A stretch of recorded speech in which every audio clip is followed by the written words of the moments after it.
मनु की 60 गुण्य नीति में पहली नीति है संधि, दूसरी नीति है विग्रह, तीसरी नीति है यान के लिए उचित समय और चौथी नीति है आसन का समय, पांचवी नीति है द्वैधी भाव के लिए उचित समय और छठवीं नीति है संश्रय।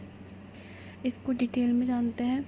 तो जो संधि है, संधि मनु क्या कहते हैं संधि के बारे में, चलो जानते हैं संधि के बारे में क्या कहते हैं। जब राजा को यह लगे कि वर्तमान सैन्य स्थिति के कारण किसी राज्य पर विजय प्राप्त करने में संदेह है और निकट भविष्य की स्थिति सुदृढ़ होने पर विजय प्राप्त की जा सकती है, तो ऐसे समय में संधि कर लेना उचित है। विग्रह के बारे में क्या कहते हैं। विग्रह में शत्रु पर विजय प्राप्त करने के लिए शत्रु के व्यसन आदि की जानकारी प्राप्त की जा सकती है। इसके अतिरिक्त मित्र की रक्षा के लिए मित्र पर आक्रमण करने वाले राजा से विद्रोह करना ही विग्रह है। तीसरा नंबर है यान के लिए उचित समय। शत्रु राज्य पर चढ़ाई करना यान कहलाता है। यान के लिए वह समय उचित है जब अपने राज्य की स्थिति मजबूत हो और शत्रु राज्य की स्थिति दुर्बल हो।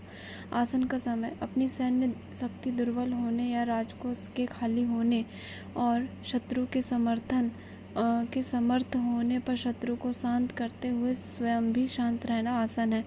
द्वैधी भाव के लिए उचित समय। शत्रु के बलवान होने पर अपनी सेना को 2 भागों में बांटना द्वैधी भाव है। हाथी, घोड़ा और सेना का एक भाग सेनापति को और सेना का शेष भाग राजा के दुर्ग में रखना ठीक है। संश्रय शत्रु द्वारा पराजित होता देखकर शक्तिशाली राजा की शरण में जाकर अपनी रक्षा करना संश्रय कहलाता है। तो ये मनु की 60 गुण्य नीति थी।